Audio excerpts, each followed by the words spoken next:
round one, up 3-0 with a bunch of injuries to the other team.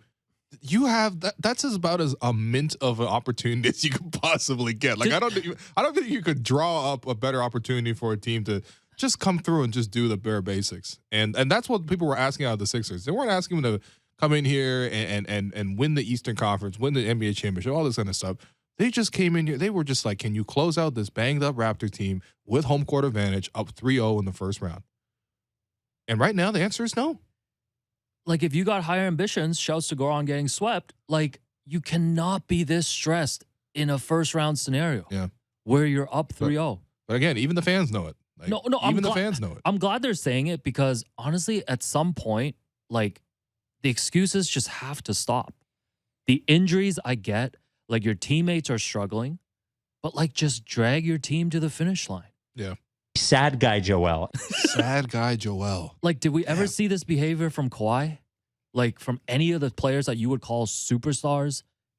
Like, have you ever seen this? I didn't even see this from Pascal. I thought Pascal had more reason to be sad after Game 3. Like, do you think the Raptors? And all he's done since then is been the best player in the series in the last 2 games. No talk. And you know what I'm saying? That's the kind of response I want to see from my leader. What did Pascal say after practice the other day? He's like, I didn't realize that I had only taken that few opportunities, and for me, I've just got to go out there and take my shots and live with the outcome that comes out of it, but I'm going to play my game.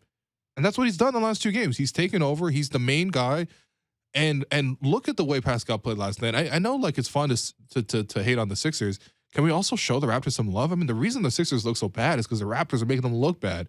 And Pascal Siakam, as the leader of that group, if you were talking about, okay, so the Raptors strategy, right? What's the strategy? Strategy, basically, let's get 5 Pascal Siakams out there. Like, the 6-9 strategy is essentially, like, built around the idea of Pascal Siakam, what he's done. Because he's truly become a positionless player. He's running the point. He's not turning the ball over. He's setting guys up. He's showing patience. And listen, when it comes down to making the tough shots, and the Sixers are doubling him, they're putting zone on him, they're putting Joel Embiid on him, they're doing everything they could possibly do against him, and he's still beating that defense. Look what he did last night. 10 of 17 shooting from the field, only got 2 free throw attempts. You know, Joel Embiid cries to the officials and like, oh, you know, they had one job here, and, you know, clapping and tackling and Pascal Siakam. And okay, next game, Pascal only has 2 free throws instead of 15. Guess what? He's still effective. Imagine having a player still be effective in a game despite the free throws. Yeah, you can never say that about James Harden. You probably can't even say that about Joel, quite frankly, offensively. But, like, look at Pascal and the shots that he was making, too. Go back and watch it. It's long jumpers. It's contested. It's against the shot clock. It's against the crowd. You know, it's against the momentum of the game. He just broke their back time and time again. Sometimes being a superstar is not even just about what you score in the aggregate. It's also about when you do it. Because when your teammates are scoring, there's no need to take shots away from them. There's no need to take away their momentum. You play together as a team. But when the moments get really tough, that third quarter, Sixers making a run, and Alvin's like, okay, Pascal's got to get you something here. And like a prophet, that's what Pascal does. He goes in the head and gives you the 3. He gives you a pair of jumpers over Tobias Harris. And that's only 7 points we're talking about. But that third quarter could have really swung in the Sixers' favor. And Pascal said no.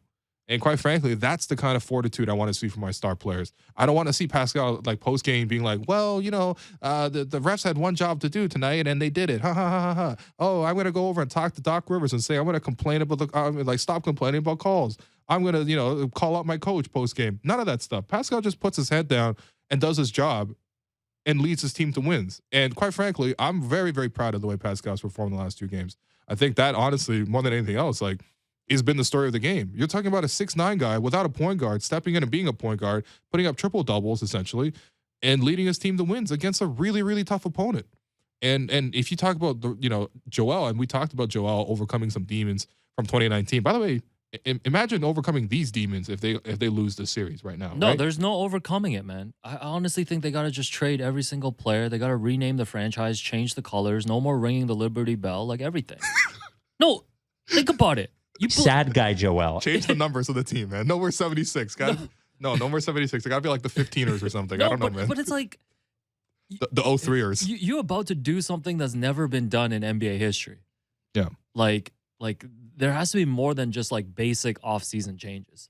Like I agree. Everything's got to change. Yeah. But 2 more wins from the Raptors will get there. But I'm completely with you. I feel like we're almost underselling it. I don't know why it is always with Pascal. It's like it's so easy to get on him when he has bad games. And I feel like the praise is just never equal. And I feel like we might be victims of this too. when he plays well. But like Yeah, he's but I'm trying to be conscious of it. yes, You know. but he's been the best player Yeah. on the floor in 2 straight elimination games. Yeah. Including one on the road. Yep. Where he straight up just carried them to a victory. Mhm. Like must-win games, elimination games on the road are supposed to be hard. Yeah. Remember, I was sitting here yesterday saying they got to weather a storm in the first quarter. Yeah. They probably got to weather a couple runs. You know what? They had to weather nothing. Like they played well in the first quarter, and then when B-Ball Paul came in, and by the way, I think B-Ball Paul. by the way, I think the Herbie Kuhn of Philly actually announces him as B-Ball Paul when he checks in. Coming Because to I the heard him say game. B-Ball Paul. 6'9" Yeah. from whatever university. B-ball. Yeah, checking in now. B-Ball Utah. Enter the game. B-Ball Basketball. Speed.